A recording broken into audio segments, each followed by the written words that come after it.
Here's the thing, folks. When you see three faces coming at you every Wednesday, you are very lucky to hear the dulcet tones of Lawrence France introducing you to the show and making sure that you know why we're here, who we are, and what we're doing. Unfortunately for you, that is not happening this week, and you're stuck with me. But luckily for you, we brought along Tony Wheeler to take his place, fill those large shoes, and hopefully give us a little bit of information and some knowledge. My name is Paul Douglas. You are here on IMS Radio. It is September 17th, 2025. The Maryland Terrapin football team is 3-0. Maryland basketball team has official visitors in and out the yin-yang, and we are here to talk about all of it with you tonight. Thank you for joining us. Of course, I'm here with Jeff Herman, who is the publisher of IMS Inside Maryland Sports on 247sports.com and has not undone his mute button yet because he has so few responsibilities he can't even handle the one that we leave to him. It's really great. It's really great. He's still on mute. He's still on mute. He's still there. He's just talking to nobody. Oh, look. He did it. I could be on the Geek Squad now. That was some serious tech work right there for me. That was high-level stuff. High-level stuff. When Larry's not around, we don't want me trying to stream this out to the internet. No, we do not. I mean, it's bad enough when I'm trying to do it, but you, it would just be just garbled mess. It would be like whatever the internet version of a dumpster fire is. Like I said, we got Tony Wheeler with us here, joining from good old Pennsylvania, surrounded by Penn State fans. And Villanova fans. Don't forget how terrible Villanova fans are, too. Yes, I'm sure. He's having lunch with Kevin Willard every week just to check in. And look, I kicked him out of the Bald Guy Mafia. So is that a thing? I didn't know that was a thing. Okay. As the head of the Bald Guy family, I get to pick and choose. He's out. Yeah, that's true. He's done. All right, that's done. See, write it down. So let it be written, so let it be done. I'll invite SVP one day. Yeah, if he's earned it. Exactly. He's earned it. I mean, Bad Beats was good this week, but we really got to up our game. It's college football season, it's one of those things. All right, so as you can tell, Larry's not here. Larry has been having some health problems. Don't worry, he's going to be fine. It's just one of those things that's going to take a little extracurricular activities, a little extra work. That's what happens now that we've been doing this long enough that we're all really old as shit, and it's just one thing after another. So if you're under I'm 45. I think I'm the child here. So if you're under 45, enjoy it. It just gets worse with every single passing of the seasons. It just gets worse. But yeah, Larry hopefully be back next week. And as we go forward, just couldn't make it work tonight. And if you're the type of person who throws various prayers to whatever deity works for you, I'm sure throwing some Larry's way would be nice. And just good thoughts headed his direction. And hopefully we'll have him back next week. And hopefully it'll be after Maryland's first win at Camp Randall Stadium in Madison, Wisconsin. But first things first, Maryland took care of Towson University on Saturday, 44-17, which really doesn't tell the story. I mean, what was Maryland up at halftime? 30-0, or I don't even remember. Was it 34? I think it was 34-0. 34. Yeah, it was a lot to nothing, and that might not have even been fair to the way Maryland was playing at that point. Malik Washington had it probably his best day in a Maryland jersey so far. 16 for 22, 261 yards, one touchdown in the air. He had a pickle, but it was kind of a deflected play off a weird kind of dump off pass, and nothing that was really necessarily on him. For me, I think with Malik, it's just like, okay, obviously it's Towson, right? We know what we're getting there. We now have 3 games against them, 2 against really poor teams, 1 against a kind of poor team. But he's progressed a little bit here. I think Towson was certainly his most complete performance. And for me, he made throws and reads that he wasn't doing before. Again, all the caveats, we get it. But a couple of those balls, and I think Locksley mentioned this in his press release too, or his presser, Jeff. When you have some of those, like you're on the far hash and you've got a guy doing those kind of deep 20-yard comeback routes, those back shoulder plays, those are NFL throws, and those are throws that Malik's capable of making. And he made 2 or 3 of them on Saturday, and I think that's a really good sign if you just kind of expand out into what's going to happen once, obviously the conference slate gets started and things start to get moved up from JV to varsity. Yeah, he looks really poised. I mean, we knew the physical talent was there, obviously, coming in the year, but it's just so rare for an 18, 19-year-old kid to come in and to the Big Ten, although they haven't played any Big Ten opponents yet, but coming to that level of college football and look as good as he has. Again, like you said, the caveats are there. They haven't played anyone. That's why this weekend is going to be so interesting, because if he goes to Wisconsin and still looks great, then that gives you some hope he can keep doing this, consistently. And it wasn't just the training wheels of playing 3 lower level opponents to start the season. Yeah, it's such a tough thing because, look, it's a true freshman. We have a lot of data on true freshmen in college football. They don't always end up going very well, even if you're playing on a very good team and you're a very good high school quarterback, whether you're like the number 1 guy, you could be Nico Imaleva or whatever the hell his name is. I'm not saying that again, at UCLA, looking like a giant turd right now, who's making a ton of money. He was the top quarterback in that class a couple of years ago. Or you can see somebody like Underwood at Michigan who's, been pretty good, and other guys in between, like a guy like Rayola, or a guy like right now, Malik Washington. Now, you just can't tell how good they're going to be when the competition bumps up. And I think this week, Tony, is when we really start to see when the rubber hits the road. Can you get it done? Can you not stare down the single receiver? Can you get it done in a hostile environment against a team that has a great rush defense, but their passing secondary has been a little suspect so far? Yeah, it's really going to be interesting this week. I actually kind of thought the game was interesting from a play calling standpoint, and this time I'm not going to complain about the play calling. Which we got a little bit more of the locks offense this week, didn't we? We did, but the thing that I thought was interesting, Shalik Knotts has emerged. I think that has been an overall absolute benefit. Yep. They finally got Octavian Smith breaking loose, right? Like letting him get his feet. But the other thing that was really important, I thought, was putting Farouk in positions, throwing the ball out to him on the edges and letting him run just to get him in the game.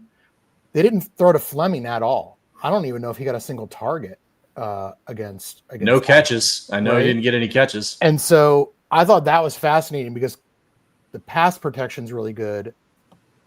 I'm willing to admit now I was wrong about the play calling in weeks 1 and 2.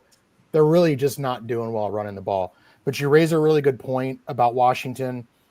The thing I think that he's got going for him, unlike Underwood, I don't know if you guys saw what happened with Underwood in the Michigan game where he went after one of his teammates on the sidelines.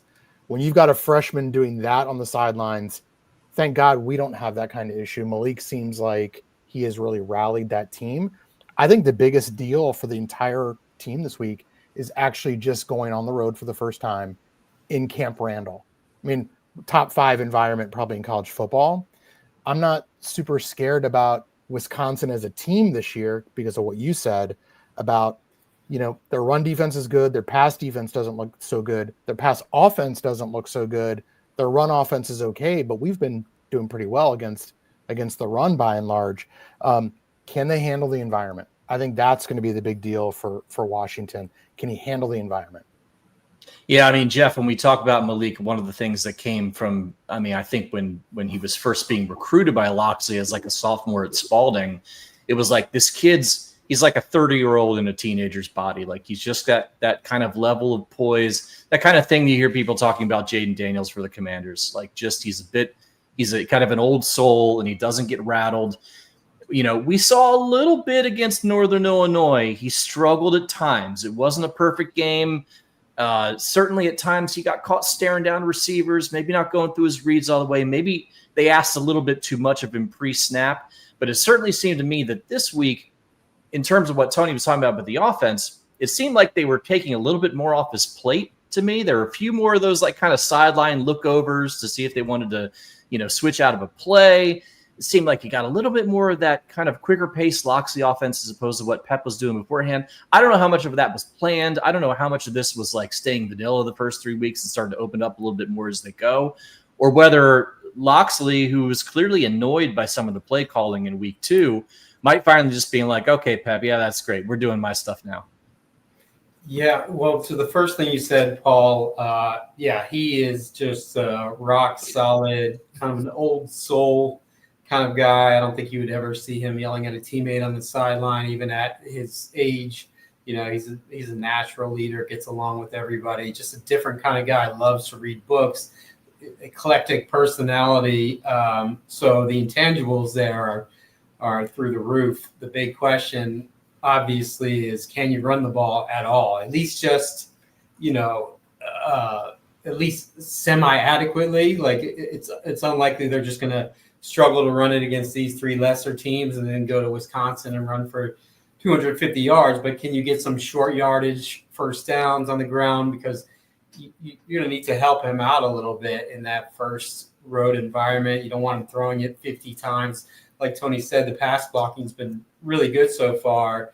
But the run game, I mean, I think it's still last in the Big Ten, which would be bad no matter what. But when you've played FAU, NIU, and Towson, and you're last in the Big Ten in rushing, that is like just alarms going off everywhere. So, they need to find a way to get that going to help them out a little bit. I think if they can, I think the defense should be in pretty good shape, regardless of if Billy Edwards plays or not. I think the defense is pretty legit. I don't know about the depth. Obviously, they're not going to put up these kind of defensive numbers all year against better teams, but the run, to me, that's, half the game right there. Can Maryland at least run it, enough to move the chains?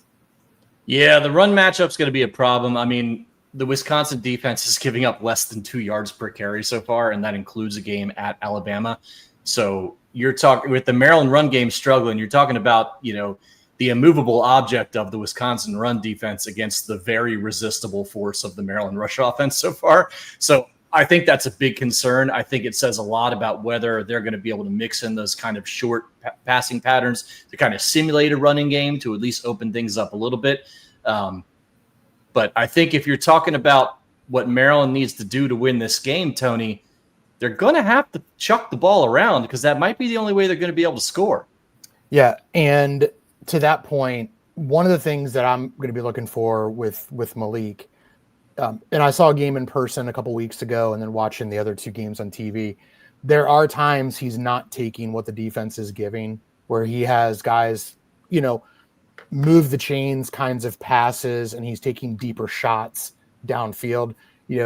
Infamous the NIU game where on fourth down he's thrown in the end zone and it worked out. He had a guy wide open for the first down, 8 yards down the field. Mm-hmm. He's going to have to progress to that point where if Wisconsin's going to play a bunch of off defense, can he just keep taking what the defense is giving and just move the ball down the field? They got to keep him honest somehow in the run game.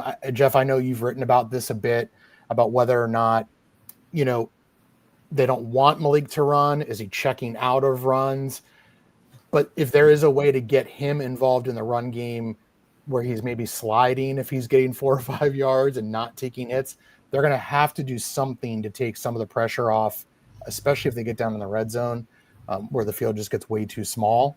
Because that's probably what Wisconsin's going to do. They're probably going to let Maryland get yardage, between the 20s and see if they can get the game into a low-scoring field goal game. They got to run at some point. They got to figure out a way to get some runs. Wisconsin looked to me, I caught a little bit of their game against Oklahoma. They're not going to be sitting in bump and run. They're going to be sitting back, protecting downfield. Look for Fleming in the seams. Try and get some, move the sticks plays, get some momentum. See if you can get some touchdowns early. Yeah, again, I hate bringing up Commanders references, but it reminds me a little bit of them going to Green Bay last Thursday, where Green Bay's defensive front was good enough that they could just send 4 and sit back in zone all night and just kill you that way. Now, the good news, Jeff, is I think you guys wrote recently, today maybe even, that so far Maryland's run, the offensive line has been a huge concern. We knew that was going to be a problem coming back, this season. A bunch of new starters, a bunch of guys out of the portal, especially guys coming from lower levels. But at least when it comes to the pass blocking, they've been pretty damn good so far. Run blocking is a whole other issue, but at least in terms of keeping Malik clean and giving him time back there, they've been doing their job. Yeah, I mean, all off season, the word was that, the guys who are coming back and some of the new guys were upgrades over last year. Rotrell Perry, we had an article today mentioning that he is the number 1 rated pass blocker in the country through 3 games, according to Pro Football Focus. Obviously, their grades can be, questionable at times, but, it does speak to significant improvement. It's just hard to put your finger on having that kind of dichotomy between pass and run block. You think if a guy's a good lineman, it's going to translate in both ways. So I don't know. Tony's a much more knowledgeable scheme guy than I am, but from what I've seen, a lot of people have said the running backs aren't hitting the right holes and making people miss, which is definitely true. That power run game that Pep has tried to install. I mean, have they had? I don't recall. I'm sure there's been 1 or 2. I forgot, but a single 10+ yard or even 8+ yard run on those kind of plays. I don't know. I thought this year with Nolan Ray and DeJuan Williams back there, they would be pretty explosive at the running back spot. So, the one thing I wonder there, aside from why they've been so poor running, is why you don't use the passing game to get Nolan Ray out in space a little more, because he's, an exceptionally fast, explosive guy. So that's something that I think I'd like to see a little more from them. Yeah, I was noticing in the last couple of games, Towson and NIU brought more pressure.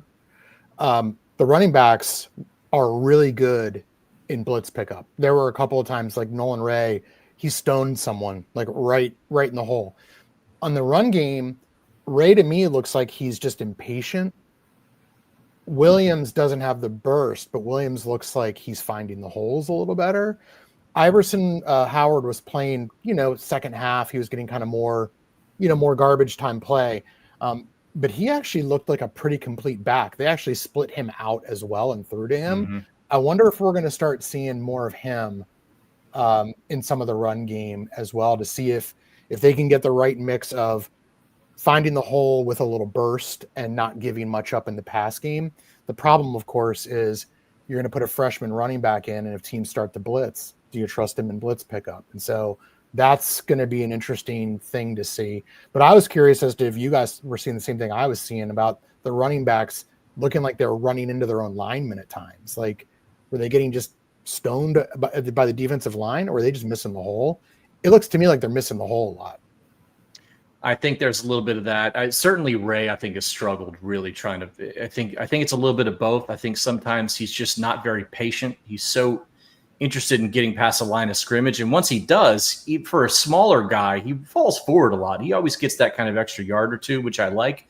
DeJuan Williams, again, he's like you said, he doesn't have a huge burst, but like he runs so low to the ground. He's just slippery, kind of like the NIU running back was. Like, he just really – smaller guy who's really tough to tackle. So like they both have tangible benefits that can be really helpful in this.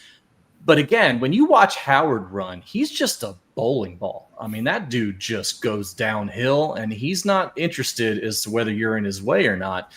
So like you said, I might want to see a little bit more of him, especially in short yardage. But at the same time, if I can't believe that this is on the running backs. That doesn't compute for me. I just don't. There's no way after 3 games worth of the same similar problems that like that's all on the backs not hitting the holes or not doing what they should be doing. So I think there's got to be some real run blocking issues. Now, can you scheme your way out of that? I don't know. I hope they do, because whatever they've been doing hasn't been working. Jeff, I think last week on the pod, you might have made a joke about getting Matt Canada back in and running the jet sweeps. And I'm like, yeah, that's not a joke. Like, it would be an I think they should be doing it with Octavian. Like, I don't know. Is he available? He might be available. You gotta get a little creative. And I think they will more so this weekend than they have. They've definitely been keeping it vanilla for the first 3 weeks, which makes sense. Why show too much when you're pretty much a lock to win all 3 games. So I think they will show some more wrinkles this week. But, that's something they definitely need to get going. At the same time, as you guys mentioned, Wisconsin's pass defense looks vulnerable, and Malik has been throwing it around pretty well. The offensive line's been protecting well. So, he's still probably – I'll be surprised if he throws it less than, 30, 35 times based on what he's been doing so far. If he throws less than 40 times, I'd be surprised. I think that's the way this is going to go. I think that's the way that they can beat them. I don't think they're going to be able to line up against Wisconsin, even this Wisconsin, and just push them off the ball. That's not what Maryland teams do, and it's certainly not what this team is doing. So you're rolling into Camp Randall, and you're asking your true freshman quarterback to throw you into a win. Well, I know you're going to segue here soon to the defense. Get them in while you can. This is the kind of game too where, Wisconsin's got questions at quarterback. Is Billy Edwards going to play or not? Their second string guy they also brought in from the portal from where'd they bring him in from the portal? Fresno, maybe? I can't remember where they brought their State, I think. Yeah, it's one of the West Coast schools. Yeah, it was a West Coast school. He looked all right. He's not the running threat that Edwards looks to be, but this is the kind of game where, Wisconsin's passing game is not very good. Can Maryland get away with playing a lot of maybe a single high safety and playing man under and just kind of loading the box? And can the defense maybe get a pick six? Can they get a turnover or two and give you a short field? And Maryland's kicker is good. I know we all joke around about they paid him $100,000 to get him from Richmond, but he's the kind of kicker that looks like he could win a game. You get into a 16-13 game, he looks like the kind of guy that can hit a 40-yarder, with the clock expiring. So, I think we're in for a low scoring game, I think is what's going on. And you got to hope maybe the defense can get some points. Well, whatever they paid for him, it was worth it because he looks like he's probably the best kicker that's been here, at least since Ryland. And if you forget that 1 year of Ryland, probably quite some time before. So go back to Novak, probably, right? Possibly. I mean, maybe Ennis put up a decent season or something in there that I don't remember, but that seems about right.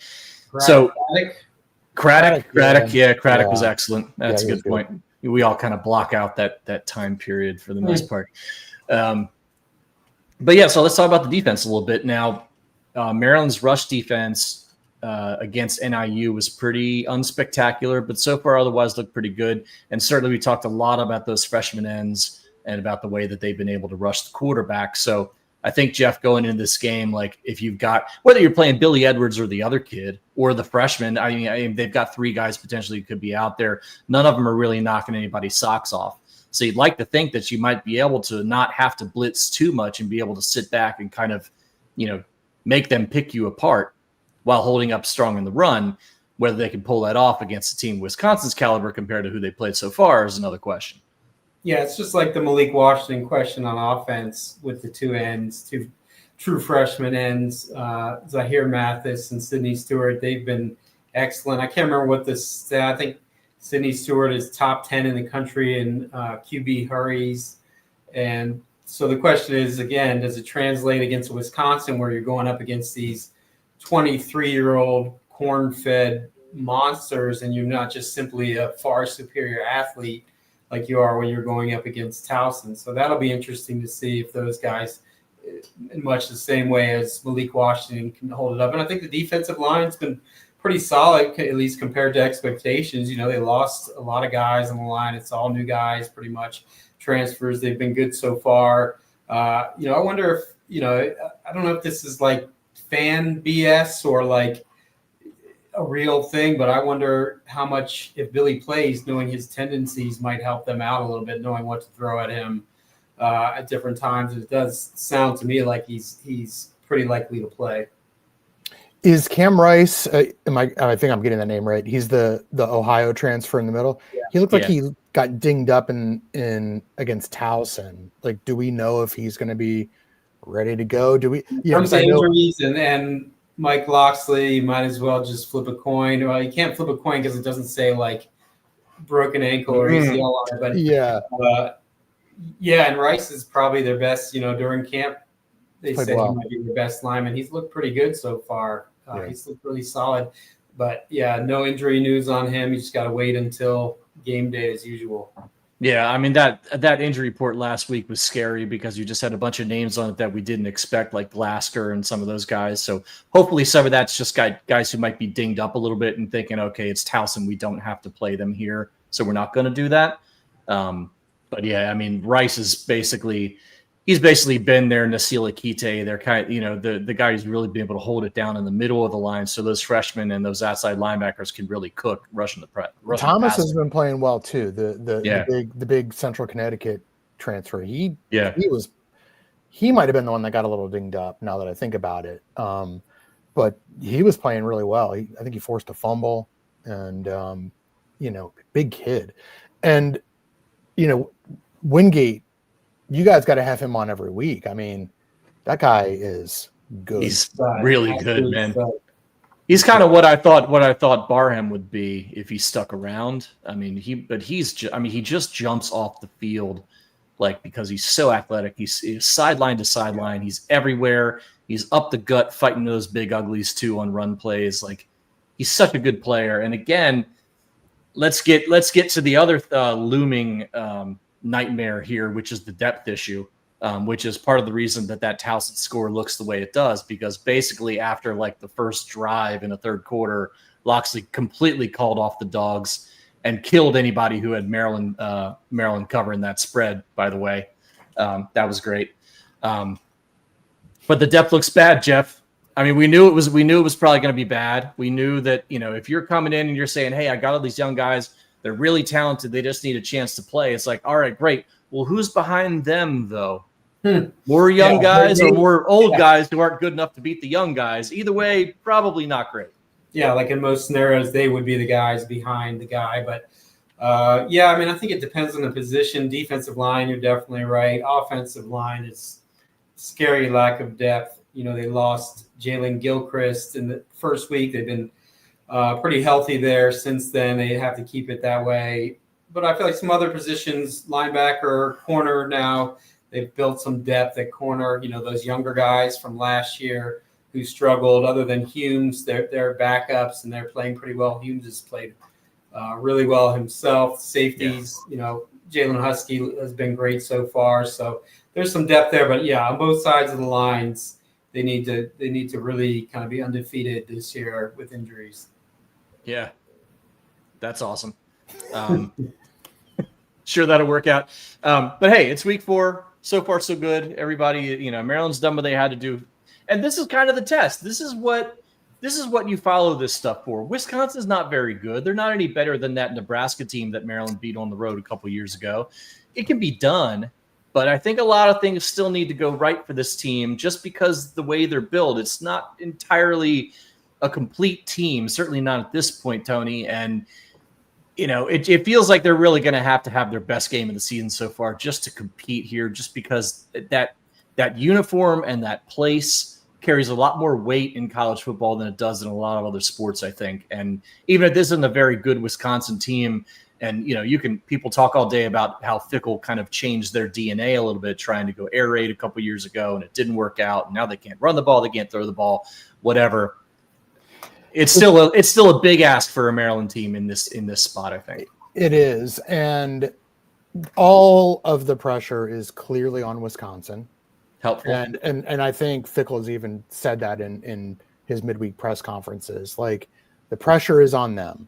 And, do they respond to the pressure well, or do they crack? So it's going to be an interesting kind of dichotomy in that you got a young Maryland team that if they come in, house money, nothing to lose, not having any pressure and just kind of roll the ball out and let's play. Can they come in that way, playing free, playing loose, playing unafraid? And does Wisconsin tighten up too much? Past history, I mean, look, the line opened at 7? I think it's over 8.5 now. It was up to 10. Oh, it's up to 10 now. So, look, that could be fool's gold. That could be a lot. That's all Maryland fans, by the way. Exactly. It's all emotional hedging. Just slamming Wisconsin. Yeah, it's all emotional hedging. And so, but does Wisconsin, or do they come in tight? And they've got questions at quarterback. And look, even if Billy is playing and and has a lot of motivation to play well against his former team. He's probably not going to scare that defense too much. And who responds better? Does the Maryland young team come in, play free? Does Wisconsin come in playing tight? That's going to be fascinating to watch. Or flat, for that matter, because you look at the stretch of games they're in right now. Oh, God. This is in between Bama and then, Michigan, Ohio State, and Oregon. So are they able to get up for this game? Emotions and mental energy are a thing in college sports more so than the NFL because they're not pros and they have so many other things going on. And so, I could see them coming out flat for this game. And I think for Maryland, on the other hand, this is basically their Super Bowl. You could kind of hear it in Mike's voice the other day when he was saying, I'm looking forward to you could hear the confidence and, having talked to him over the off season about, this upcoming season, as I reported a lot, like he's felt all along like this team is way better than people gave it credit for. He and the team hear all the chirping about you never beat anybody good. You don't win on the road against top half Big Ten programs, or if we're talking more just right now, you're just beating up on 3 bad teams. So this is a big one for them. They are super motivated, and Wisconsin is in kind of the opposite situation. So, call me crazy, falling for it. The old Charlie Brown pulling out the football at the last second thing, but I think Maryland's got a really good chance in this game. Last I checked, we're still in September, and Maryland always plays really well in September. That's true. Not undefeated or anything, but they usually play pretty well. And I think Locksley's a smart guy. He knows that coming into the season at Wisconsin is just one of those games you just throw an L on. There's not a great chance that Maryland's going to go in there and win that game, right? But then you watch how Wisconsin's played, and you see how Malik's coming along, and see how the defense look. You start thinking, hey, this might be a chance that you go and steal one that you wouldn't have expected before the season. And look, if Maryland wins this game, nobody's going to start saying they're going to compete for the Big Ten title. But if you're able to win that kind of game in that kind of place, that opens up a number of games, Jeff, towards the end of the season. You start thinking, hey, well, if they get Wisconsin at Camp Randall, why can't they go and get some of these other teams? Like that's not an impossible thing anymore. No, that would completely change the math. Everybody's saying coming into the season, 4.5 wins total was what the odds makers set. You pull this off and you're 4-0 and have a pretty solid road game. And you mentioned there's several other games on the schedule that are not against the Ohio States and Michigans that, Nebraska at home, for example, that are winnable games. All of a sudden you start thinking, wow, this could be 7-8 win. This could be a really good season. Wisconsin's not a great team, but again, Maryland's had 6, 7, 8 win teams that haven't been able to go on the road and win that kind of game. They haven't beaten Wisconsin yet in the Big Ten. It's the only 2 original Big Ten members from when Maryland joined that they haven't beat are Wisconsin and Ohio State. So they're due. You can say that at least. And Maryland's got a bye week next week, right? So there's no, these guys fully focused, on this one game. Go and leave it all out on the field. You got a bye week the next week to recover, to, hopefully. And then Washington coming all the way across the country, to play here might probably be a noon start. You can start to think like, okay, well, 6, you get to that 6, and then once you get there, you can start thinking, okay, well, where can we go from here? Right. But I think getting to 6 right now, if you're Mike Locksley, he knows he's got to get there. He's just got to find a way to get there. And I think with the players coming in with Zion Ely committed and likely staying that way, keeping some of these guys around, having the money to finally compete with his NIL stuff, you could actually make something of this. And Locks will get that chance, but he's got to he's got to win enough games to get that chance, man. Yeah, I mean, he's in a challenging situation because he's got so much youth and all these other things and needs to win this season for security. But he's also in a pretty good situation because if he just gets a few good wins, gets to 6 or 7 wins, you look at it and say, wow, look at the potential on this team. He's got Malik Washington, the one, outsized important position that Maryland has not been able to fill with a guy like that for decades and decades for the most part. You got those defensive ends. I mean, the young talent is very impressive. Obviously, as we always say, you have to keep it. There's the transfer portal awaits, but he's suddenly, he's just a couple of upset wins and not even, the Ohio State kind of level wins away from really kind of changing the narrative of, as often as that's overused about the program and its future. Yeah, sorry. Go ahead. Sorry. Go ahead, Tony. I have a question for you, and Paul, I apologize if I'm stepping on you here. About that portal, I'm fascinated to hear, and I know you guys had an article up on it, about potential Virginia Tech or UCLA guys hopping in. They let go their coaches. There's a 30-day portal that opens for guys to jump into. That brings up a whole set of questions about how many UCLA kids who Maryland plays in a couple weeks might, if they have a redshirt option, are they going to say, "Hey, now I'm burning my red shirt now, hopping in the portal"?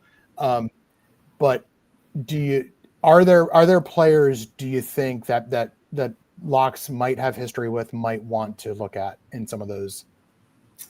From UCLA, I looked, and there's not a lot, as you would expect. It's pretty rare that they recruit from the DMV and vice versa for Maryland, although they did get Justin Martin last year, and we didn't know who he was, months Can he make some phone calls? Is that yeah, it? so I'm sure they're looking at it. There's a possibility. There's no known established connection. Virginia Tech has a whole bunch of guys who I would think they would go after. Thomas Wilder is their top recruit in their class this year. He decommitted right after Brent Pry was fired. He's a lineman, 4-star lineman from Virginia who, a lot of people are going to be taking a swing at, but Maryland was in his final 3 along with Virginia Tech and Penn State. So he's probably the big prize from this current, he's for next year. This current freshman class they have there, this kid named Jeff Overton from Northern Virginia, who's really good, who also had Maryland as a finalist. And there's a couple offensive linemen who went to from Good Counsel, who went to West Virginia, both transferred to Virginia Tech. So there's a lot of guys, I'm sure, on that roster because, as we all know, Virginia Tech recruits the area very, very heavily, and Maryland has been having more success recruiting Virginia lately than it's had in forever. So that's definitely one to monitor. Paul, you're a college football sicko like me. So what were your thoughts on Tech and UCLA so early in the season? Well, I mean, UCLA is just a dumpster fire of a program. Like, they don't care about football. They don't even barely pretend to care about football. It's just weird after having Chip Kelly in there and having some success that they give Foster 15 games. And I mean, clearly it wasn't working, but that's still a really quick hook, man. So I don't know what they're doing out there. It's hard to even believe they're in the Big Ten. It doesn't make any sense. Like they just like a total non-entity to me. And that feels like a game. Hopefully Maryland can go out there and steal that one, because I know the trip sucks, but that is a bad football team. And it looks like they are just all ready to be done with it completely. So whatever. Virginia Tech's always interesting for me because they have a lot of those ingredients that Maryland's never had. They've got the cool stadium. They've got a really fun brand, or they had a really fun brand.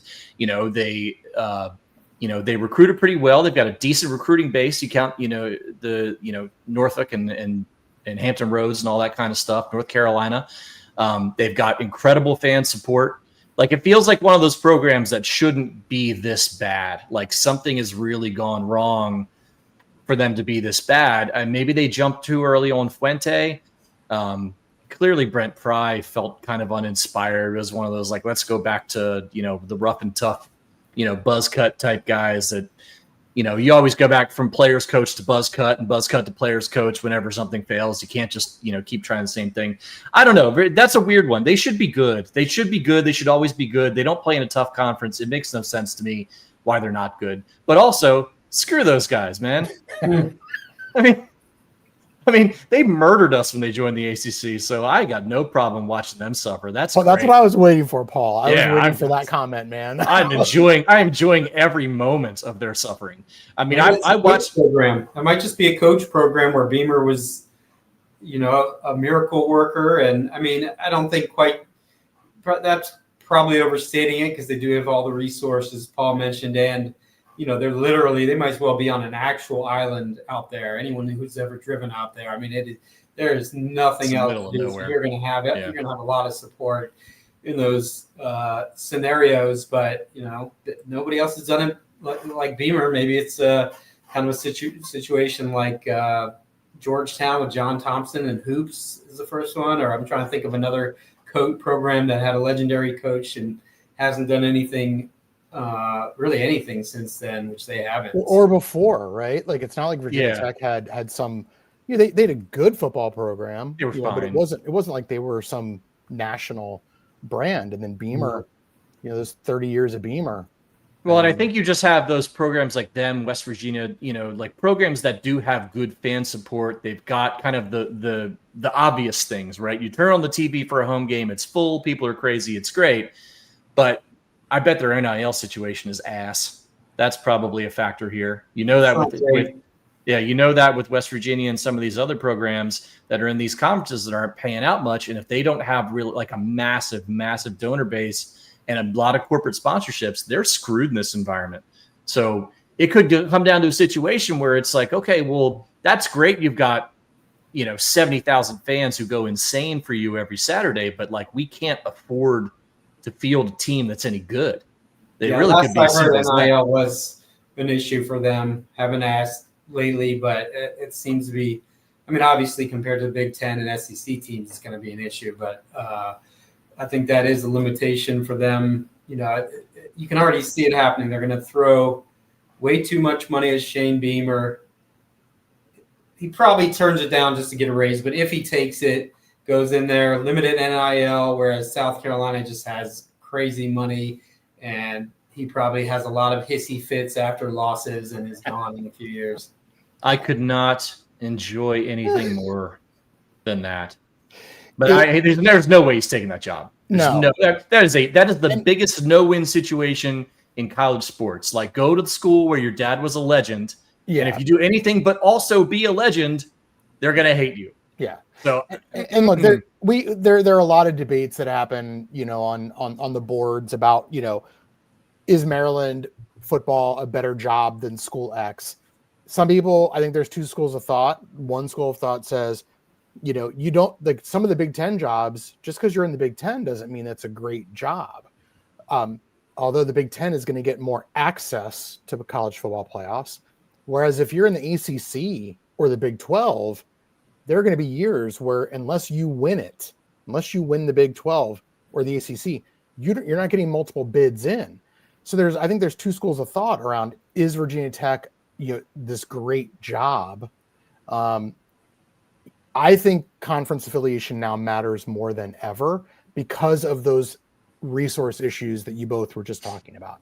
Beyond even NIL, the resource issues are so constrained outside of the SEC and the Big Ten that it's hard for those schools to compete. You're going to get Clemson, you're going to get Florida State, Miami. They've got such massive donor bases that they're making up for the difference. Virginia Tech, you got Duke is actually the example there, right? That's a school where like they're getting no support at all. Wallace Wade is like a high school stadium, but they've got so many big money donors, they can shell out a ton of money and put together a pretty decent program in a conference that they could legit go out and win. Yep. But those schools are far in between, compared to the ones that are just broke and can't do it. Yeah. I mean, I think most Big Ten schools, not all, I think most Big Ten schools, because of the TV contracts, just the resource differential, can hire coaches from the ACC, from the Big 12. I don't think you're limited to hiring the hot assistant or a group of 5 coach. If you're the Arizona State coach, are you going to be on the radar for a mid-tier Big Ten team? I think you would be. Mike Locksley makes more than the head football coach at Arizona State already. So that resource difference really pays so much more than just NIL. I wonder how Tech is going to navigate in this. Really do. It's kind of funny to think back on all and I get it. I understand the sentimental value and tradition, memories, all that stuff. But it is funny to think of all the mostly older Maryland fans who were irate about moving to the Big Ten when you look at it now. I still feel the same way I felt at that point. I missed the 9-team ACC. After Florida State and Georgia Tech joined, and it was 9 teams that played a round robin. And, it was a really good football conference for a while. Like back in the early to mid 2000s, like it was a really killer conference in football and basketball. Like that felt like a good mix, but I still don't blame Swofford for bringing in the other teams because they saw the way this was going. But I don't miss that. I don't miss the 12-team ACC. I don't miss the 14-team ACC. I don't miss our great long-standing rival with Pitt basketball. Like, that means nothing to me. That was wasted time, honestly. Yep. So, like, yeah, if you can take me back to, Phillip Rivers and, Chuck Amato and mini helmets and, like, that whole thing, I'm in. Yeah, I mean, the Bojangles ACC was awesome. Yeah, the Mike Hogwood Saturday noon special. I mean, awesome. Like, there was some, like, enjoyable, it kind of had a lovable podunkness to it. But, like, the sports were actually good. The teams were good. The basketball teams were killer during that time as well. Yeah, it's not just football either. Basketball's gone down. I think they have 2 national titles in the past 10 or so years. So basketball's gone downhill too. So, but more so financially, as people, again, I understand why you're upset, but Maryland would be in bad shape financially right now if they had not taken that life raft. So turns out Kevin Anderson is smarter than all of us, right? Well, and Wallace Lowe, for a lot of the mistakes, and look, he was in it for the research consortium, right? The president at the time. Also, excellent move, by the way. Absolutely, right? So, like, all around for that university, for Maryland, for the University of Maryland, the move has been really good academically, athletically. I know we get our brains beat in football. I know the quality of, my personal opinion, the quality of basketball in the Big Ten can be harsh. But I think overall, it's been a net positive for the university and the athletic program. But I'm sure I'll get added. I'll get yelled at on that. Whatever. The academic angle you mentioned, not to get too far in the weeds on academics. And Tony, you obviously work in college academics. I took my son on a visit last week to Tennessee, which, by the way, was freaking amazing. The Georgia game we went, it was incredible. He's in love now. But we were looking at colleges on the way home, and he read off that Florida State. I can't remember what the ranking, but I remember, obviously you move the Big Ten, and it's so much more elite academically. But I remember Florida State used to kind of be the academic joke of the ACC, and they're like highly rated some now. They've bumped up. That happened. They've invested a ton of money into it, and that's it. That's what it takes. Yeah. Once the University of Florida became, a very, very, very good academic institution, Florida State all of a sudden is going like, wait a minute, and so, got to keep up, and that's what's happened. They've done a really good job. You see some of the other Florida schools doing the same thing. USF now is trying to pull up its academic reputation. In the mid 1960s, Central Florida was a community college. It now has like 70,000 students there. They're trying to drag up their academic reputation as well. It is all about image and prestige. It's really what it is. Yeah, I think Florida State was like number 20 among publics or something like that on this list. I was stunned by that. That's insane compared to back in the day. But that's the same for Maryland to be number 10 in publics right now. Yep. I mean, I've got a 17-year-old as well, and he's a good kid and a smart kid and a great student, and he's not even thinking twice about applying to Maryland. Like, it's just not going to happen for him.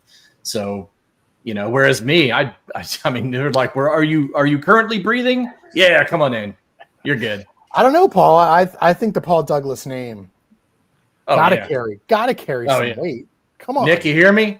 You hear that? You hear that? Your people talk to my people. Let's get that done. You don't want to go to Maryland anyway, but still. Anyway, so back to where we were. Last thing saying, I want to just read off Wisconsin's schedule for the rest of the season because it's just delicious. So I'm reading this off because if Maryland wins, somebody somewhere is going to say, well, that's not a good Wisconsin team. Okay, maybe they're not, but we're not going to know. They could end up being 4-8 and still be a pretty good team with this schedule. Okay, they go to Michigan. Then you have Kirk Ferentz, currently winningest Big Ten coach in Big Ten history. After that, in Iowa, they have Ohio State at home. Then they go to Eugene. Then they have Washington coming to them. Then they go to Indiana, Illinois at home, and then at Michigan. If they don't win this game, how many are you finding out of that? I mean, that's where they're at. And I think, Tony, maybe you spoke to this a little bit earlier about, like, their situation is problematic, and it's real problematic if they don't win this game. Yep. I mean, I think that UW game for them, only because UW's got to come east again, relatively east, to go into Camp Randall. I think the jury's still out on Indiana. Look, I give Cignetti a ton of credit. I mean, the guy's got bravado. He's not afraid to talk it. If Maryland has played a Little Sisters of the Poor schedule so far, I don't even know how you qualify Indiana's schedule. I mean, like, their schedule, it's wild. It's like he's still at JMU or something. Exactly. I mean, they are playing an objectively horrific schedule. So it's hard to know how that IU team really is. And we'll all find out when IU comes to Maryland for homecoming. But yeah, not a lot of wins. Illinois does look like they are, a legit top 15 kind of team. They got an identity. They play to the identity. And more importantly, they got a senior quarterback. So how about the Brett Bielema revival there? Like, he was kind of at a low when he was let go at Arkansas, and he's proven to be one of the better coaches in the Big Ten. I mean, he was always that, man. That was just an Arkansas being Arkansas. I mean, yeah. I think he's just a guy who's just going to always succeed in a conference like the Big Ten. SEC is a whole other thing. Yep, yeah, big ugly lineman. Very strange. Yep, big ugly lineman running downhill at you. Now they got a quarterback who can get the ball around and who's mobile, and their defense is pretty good. That's a problem. I think you just said Illinois is going into Camp Randall, so maybe that's worth 3 points, right? But how many more wins do you see on that schedule? You're right. It's brutal. It's a brutal schedule. No, the pressure's all on them. I think that Maryland's got a lot of intangible kind of things going on for them too, but also they've got some, maybe the freshmen are too stupid to not know what they don't know. That's the kind of thing you throw around sometimes. Making the crib. Yeah. Like they don't realize that, like, Maryland doesn't win these games. They have not won these games in the Big Ten. I think that at Nebraska, maybe the best win against like a middling team, but at their place, in a place that like you would typically be scared of, right? Since Maryland's doing the Big Ten, maybe that Michigan game in 2014 obviously sticks out. But otherwise Maryland's not traditionally won these games. So like that's some pressure on their side too. Yeah, and Fickle is, if he's not on the hot seat, he's on whatever comes before that. He's warming up, so he's on like the seat, like the heated seat in your car, like that you can turn on during the winter. Oh man, my son always trolls me by turning that on when I'm not looking, when it's like 95. Oh, it's the worst. That's one of his favorite jokes. But yeah, I mean, it could be a pretty big. They could deliver a pretty big flesh wound this weekend to him. And that schedule, that's got to be one of the hardest. I mean, it reminds me of like Maryland's previous schedules in the Big Ten. That's a schedule that we always had. Like the last couple of years, Maryland's been let off the hook a little bit with that. But those first couple of years, like that, the year after COVID, I think was But keep in mind though, Oregon was not around then, so they weren't part of that equation. And then you add the Bama non-conference game to it. So I mean that's just insane. And obviously a good Washington program too. I mean, there's a lot. I mean, this conference is just a nightmare for a team like Maryland. That's why it's hard for us to not be like, yeah, schedule your 3 cupcakes, try and find 3 more. Let's go to Detroit and have a good time in December and call it a season, right? I mean, there are worse things. You could be Virginia Tech, have all those fans, and they're just unhappy and pissed off all the time. Can't figure out why something's wrong. So, hate to see it. Yeah, you hate to see it, but more importantly, you love to see it. All right. So, speaking of things we're going to love, we're going to make some picks here, boys. You got to go on the record here. What's Maryland doing at Wisconsin this weekend? Jeffrey, you go first. You're the professional here. I'm just going to put them on the chopping block. I'm calling for a win. I have a gut feeling.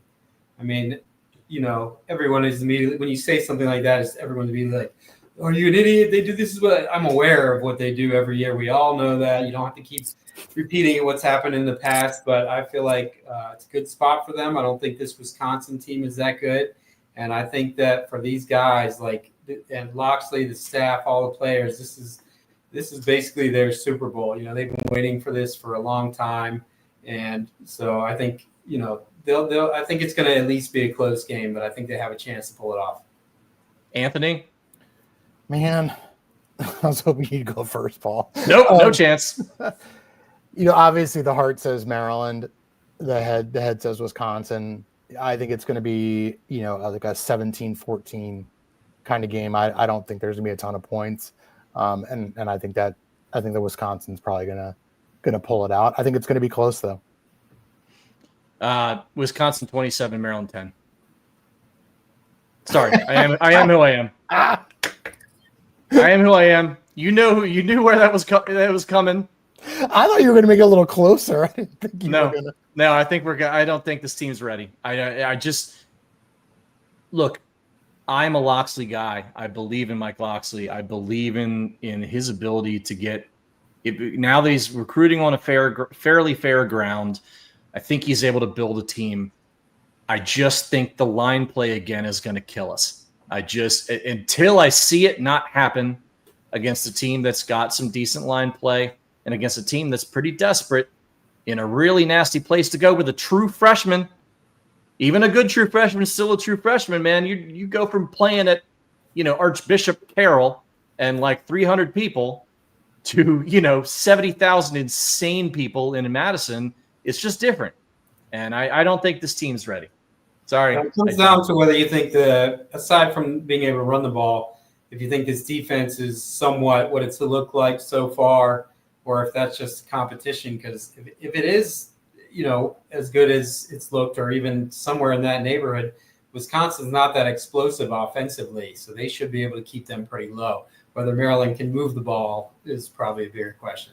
My biggest concern is about the run defense. I mean, I think we've seen that they've been okay, but Northern Illinois made me furrow my brow a little bit because that little guy was getting a ton of space and we were having a whole bunch of trouble tackling him. So, like, if I'm Wisconsin, I'm just betting on being Wisconsin. I mean, that's what I would do. I don't know if Luke Fickell wants to do that. He sure looks like he doesn't want to be Wisconsin. He wants to throw the ball around and do some fun stuff, but at the same time, Billy's not very good. So if Maryland, there are lots of ways I could wiggle out of this prediction. And, if this happens and if this happens, then maybe that'll happen and whatever. But I'm just not going to believe it till I see it. I think Maryland ends 3-1 this weekend. I hope I'm wrong, and I will come back and I will be the happiest guy eating all the crow, broiled, fried, sous vide, don't care, giving me all of it. But I just looked up the weather because the last time Maryland went in to Camp Randall where we thought they might have a chance, that was the game, the wind. Remember, Leah couldn't even throw the ball 4 yards down the field. So I just looked up weather for Madison on Saturday. 75-degree high, chance of thunderstorms goes up to 70% at 5 p.m. So looks like they're not going to get. Looks like the conditions will be okay. Looks like it's going to be like mid-low 70s kind of temperature and no precipitation. So chance for them to go out and actually see what they can do. Yeah, maybe it'll only rain when they have the ball. I don't know. We'll see. All right, so we're on the record here. Again, you can come at me if you want. Just I got to see it first. All right, so let's shift over to basketball, Jeff. It's kind of crazy over at Xfinity right now. They've got the new Performance Center opening. I know we were tailgating on Saturday, had a whole bunch of people coming over. I think I don't know if it's basketball families or recruits and stuff. So they were showing up the building, some donors, some other people. You've got a bunch of guys who came in for official visits in the last 2 weeks. A couple of guys coming in next week and beyond. Can you just give us a broad rundown as where they've been, where we're going, starting this weekend and beyond? Yeah, that was one of the busiest official visit weekends they've had that I can recall in a while. It's not often you have 4 seniors visiting officially. They had the big prize remains Baba Oladotun, number 10 player in class of 2026 from Blake High School in Silver Spring. As I've written, there's some confidence there that they're very much in the mix. So that's kind of risen. I think it's one that's like most big name players like that. Once they get to this stage, it tends to drag out. So I don't see it getting done anytime soon, but I do think that they're legitimately in that one. Trey Beamer, the number 9 point guard in the country, kid from Martinsville, Virginia, attends IMG Academy in Florida, also visited. I don't think anything's going to happen with that one soon, or maybe at all. We'll see.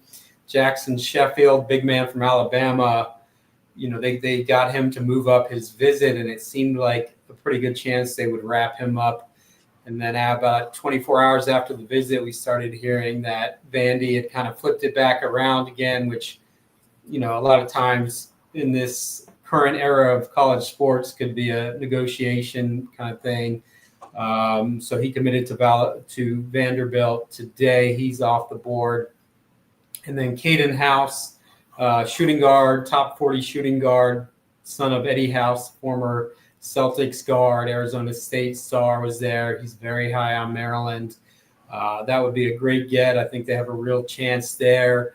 This weekend they have one visitor, Junior County, number 30 player in the country, number 30, number 2 shooting guard in the country. I guess they like number 2 shooting guards. Remember Mike Jones was the same thing behind number 2 LeBron James. Yep. Who hasn't done anything since then. No. They're really in the mix with that one with House. And so the question is, can you get House and County? I mean, that would be a ridiculous backcourt combo, but it sounds like there's an outside chance that it's possible. But to me, even if you get one of those 2 guys, especially County, top 30 guy, that would be 3 years in a row with top 30 recruits signing with Maryland, Derek Queen, Darius Adams, and now him. And I haven't gone back to look, but I'm fairly confident that hasn't happened as long as I've been covering them. So, you got to close it out, obviously. And then obviously another guy, he didn't visit last weekend, but Adama Tombidu, I hope I'm pronouncing that right, big man from Putnam Science Academy in Connecticut, same school that produced Eric Ayala, is very high on Maryland, and I would not be surprised to see him become a Terp before too long. Yeah, I was going to ask you, is anybody on commitment watch at this point? Is it him specifically? Yeah, I'd put him on commitment watch, and I would also keep close tabs on House and Junior County heading into this weekend for his visit. Junior County is a freaking incredible name, by the way. Well, when you see what his real name is, you understand why he had to change it. But yeah, I don't even know if I want to go there. Well, now I'll let everybody Google it. That's begs some questions. Paul and I both were like, it's like looking around. Like, is his real name Jerry Sandusky, or like? I mean, there's a guy in history who's probably viewed as the most evil. Oh no! Yeah. So, anyways, moving along. Wait a minute, hold on. I immediately like that guy, the guy who lived in Europe. Yes. Oh, that's interesting. So, anyways, Junior County is Hey, to segue away from the Hitler bit, let's talk about.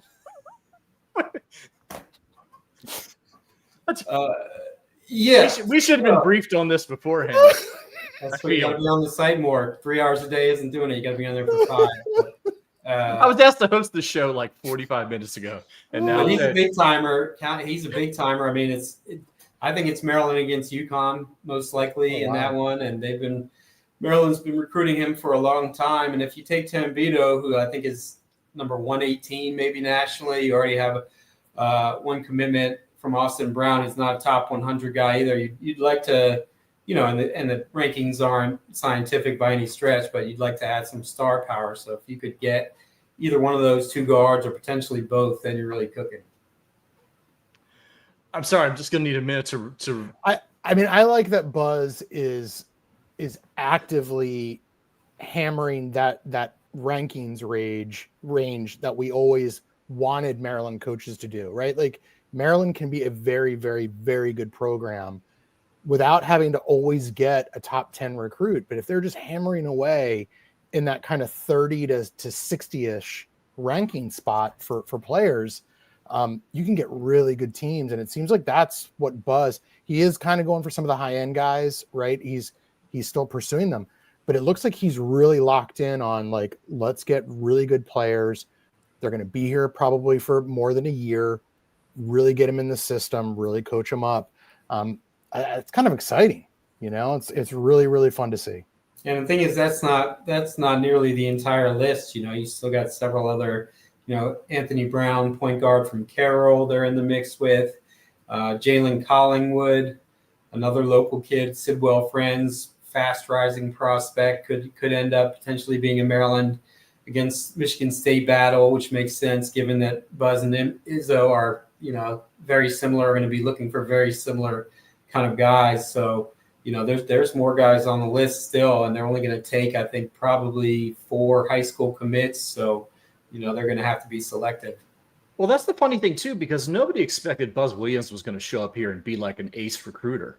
I mean, I'm curious here whether the issue is this should be the Maryland baseline, and Turgeon and Willard were both incapable of hitting that baseline with just like being, enough of a recruiter and having enough energy and caring enough to go out and do what you need to do in this area with these type of recruits, the level of players that you can develop and commit to here, or whether Buzz is just, okay, well, now I'm an ace recruiter. I mean, that's, it seems like each stop he finds some new, it's like if you're playing like a online role playing game or something like, Final Fantasy or something, you just like up like a random stat randomly when you like go to a new level or a new board or something. It's like, oh, now I'm a recruiter and this is what we're going to do. We're going to get Darius Adams. We're, completely out of the blue. And it also, I believe a UConn recruiting battle as well. Right. Or UConn commit that he decommitted from. And then maybe go out and get a junior county or go out and get some of these other guys who fall in that range that you kind of feel like Maryland should have been recruiting at this whole freaking time. Yeah, I think a lot of it is just he has a lot more to sell. I totally underestimated him as a recruiter myself. I knew he was an excellent coach, but, when you're at 2 of your 3 previous stops are 90% football schools, 10% basketball, that's going to have an effect, Virginia Tech and Texas A&M. So he has so much more to sell, so much more fan support, better facilities, more focus obviously on basketball, whereas it's just a time killer till football season at those schools. So that's kind of what we talked about with Willard when they hired him, like, oh, well, Seton Hall, he didn't really get a lot of top 100 recruits, but now he has Maryland and, it was a short sample size, so it's hard to really say if that way. I don't think that was necessarily how it happened with them. Last year worked out really well, the timing with Derek Queen and the transfers and everything. But I think that is what's happening with Buzz. And when you talk to recruits, I mean, the kids that he really focuses on, they love him. They really respect his work ethic and his personality, and they constantly talk about how much he cares about them as players. That's cliche, as individuals and not just players, which is cliche, but it's, clearly part of his whole program and personality. So, I don't want to praise him too much till we see the results and start seeing some actual games happen. But so far I think he's won over most of the fan base with what he's done so far. Jeff, can I ask you a question about something that actually Brian Doan popped on the site today to make a comment about in this new era in the NIL era and the post-house settlement era, that these players now most of them are coming with agents, and that the agents have a real incentive now to not engage in too many shenanigans on the recruiting front because they don't want to hurt long-term relationships. Do you think that's something? Brian was speaking totally out of the football side. Do you see that also maybe happening on the basketball side too? Yeah, I mean, everyone's got an agent now. All these kids do. It's amazing. 2 years ago, a little while after NIL started, there were some, or the elite guys and some others, and it was like, oh, this kid really has an agent. It was almost like a joke, and now they all do. it's hard to say because there's a mix. Like right now, there's a number of legitimate professional agents who were agents before this all started, which is probably, I don't know, 30% maybe of them. And the rest are, guys who that is not their career, but they saw an opportunity, or maybe their nephew was a big time player or whatever else. So there can definitely be more shenanigans with those guys, I would say, because there's a lot of people just basically posing as agents at this point. But, I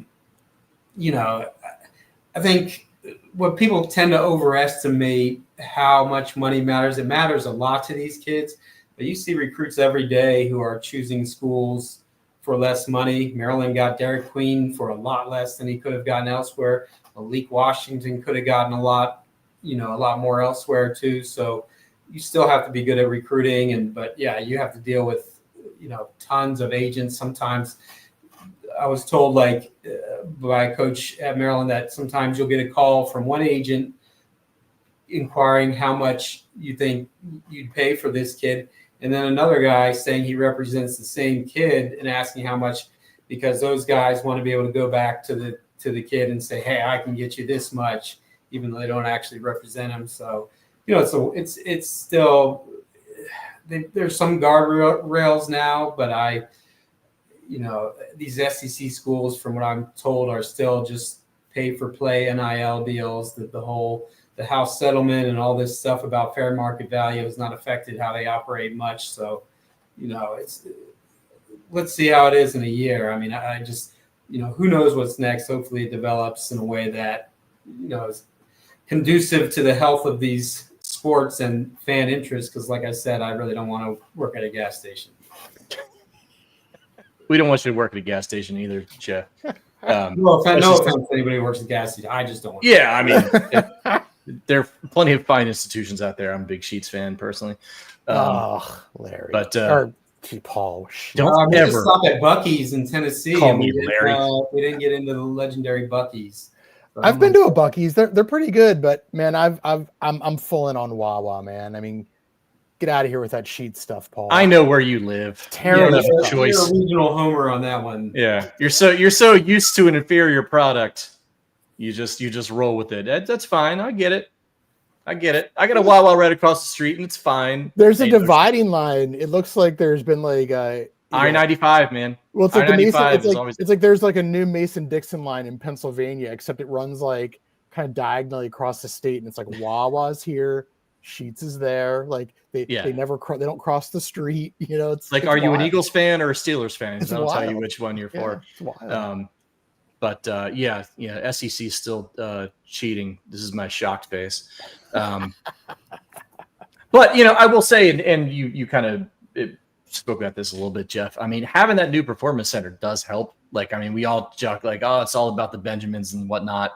It's not all about that. It's just way more about that than it used to be. So like, you're still getting a little bit of an advantage there, not only in recruiting and stuff, but actually like being able to train and learn how to play basketball and be as good team, right?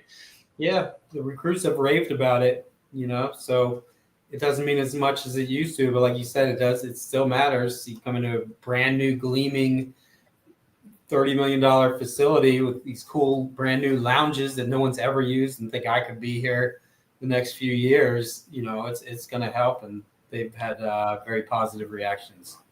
Beautiful. All right, I want to wrap, but first, somebody had asked about Ant Brown. You mentioned him, just kind of going through the other guys who might be on commit watch. Can you talk about him a little bit? He's Archbishop Carroll. Yeah, he was a guy who they started to really grow on in probably late spring, offered a scholarship. His recruitment kind of took off. He has a list still of 10 schools, although he has scheduled a bunch of visits, including Indiana, I believe.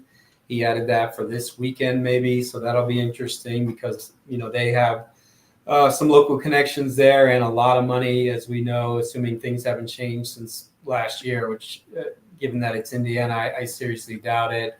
So he's one that, I think between him and Trey Beamer, those are basically the only two, quote, point guards on the list. He's probably a higher upside guy. Beamer maybe a safer bet as a steady Eddie kind of guy. I'm really waiting to see how hard they're pressing for Brown, during the next few weeks as he takes these visits. Because usually if you really wanted a local guy, maybe you try to get him on campus and get him done. He did take an unofficial visit recently. Buzz Williams told him he wanted him to come in to be the first recruit to see the facility. So I guess maybe that kind of tells you how hard they're pushing for him. Jumped up. Unless he told everybody that. Jumped up from, I don't remember where, somewhere in the 120-ish range to, I believe, number 70 nationally in the last update. Not a guy who's going to be like ever probably be top 20 or 30 just because he's not exceptionally athletic and doesn't have the long wingspan, things like that, but just a baller, a guy who's put up ridiculous numbers in the WCAC. So it'll be interesting to see how that one goes.